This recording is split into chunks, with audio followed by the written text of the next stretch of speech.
विश्व युद्ध का अलार्म बढ़ चुका है। इजराइल ईरान की लड़ाई में दुनिया दो गुटों में बंटती नजर आती है। क्यों? क्योंकि अमेरिका का अगर जिक्र किया जाए तो अमेरिका युद्ध में शामिल हुआ तो फिर संकट के बादल पूरे विश्व में होंगे। और तीसरे विश्व युद्ध की स्थिति है क्या?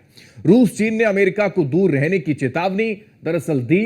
ये साफ तौर पर समझा जा सकता है और यही वजह है कि तीसरे युद्ध की स्थिति है।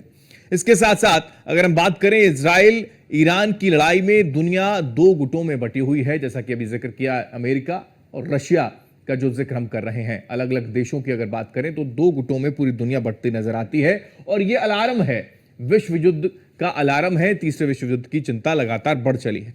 और आगे बढ़ते हैं, अब जिक्र दरअसल इस बात को लेकर करते हैं कि क्या अपील ईरान की ओर से भारत को लेकर की गई है। अमेरिका का मकसद ईरान में, अमेरिका की अगर बात करें, अमेरिका युद्ध में शामिल हुआ अगर, तो फिर क्या स्थिति रहने वाली है वो आपको दिखा रहे हैं, बता रहे हैं कि रूस, चीन और दक्षिण कोरिया ईरान के साथ आ सकते हैं अगर अमेरिका इस पूरे युद्ध में खुलकर सामने आ गया।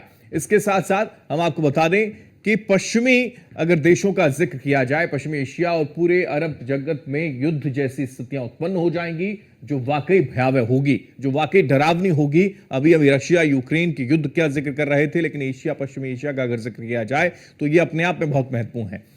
और इसके साथ साथ अब क्या वाकई ईरान भारत से अपील कर रहा है? और भारत से अपील क्या? भारत को इजराइल की निंदा करना चाहिए। खुले तौर पर ईरान की ओर से कहा गया है कि भारत इजराइल की निंदा करे, भारत को इजराइल पर प्रेशर बनाना चाहिए, क्योंकि एक तरफ दोस्ती गहरी है इजराइल के साथ भारत की, लेकिन प्रेशर बनाना चाहिए। भारत एक शांति समर्थन देश है और शांति का प्रतीक के तौर पर उसको ईरान के साथ खड़ा होना चाहिए। इजराइल लगातार हमले कर रहा है, यह जिक्र दरअसल ईरान की ओर से किया जा रहा है। भारत को सक्रिय भूमिका अदा करनी चाहिए, यानी कि साफ तौर पर यह कहना है ईरान का कि आप अपना स्पष्ट क्लियर करें, भारत को इजराइल की निंदा करनी चाहिए। सीधे शब्दों में यह जिक्र उसकी ओर से किया गया। हालांकि असर हिंदुस्तान पर इस युद्ध को लेकर क्या होने वाला है वो भी दरअसल आप समझ लीजिए। असर यह कि 50% तेल ईरान से आयात करता है भारत, 60% प्राकृतिक गैस भी आयात करता है हिंदुस्तान।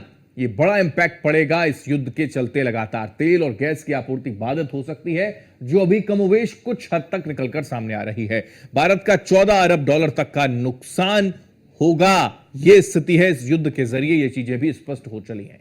तो यानी कि भारत 50% तेल तो 60% अगर गैस लेता है और ऐसे में युद्ध वाली स्थिति लगातार बढ़ चलेगी तो इसका सीधा असर हिंदुस्तान पर पड़ेगा। और यही वजह है कि हिंदुस्तान पर इसका असर कुछ हद तक पड़ता हुआ नजर आता भी है।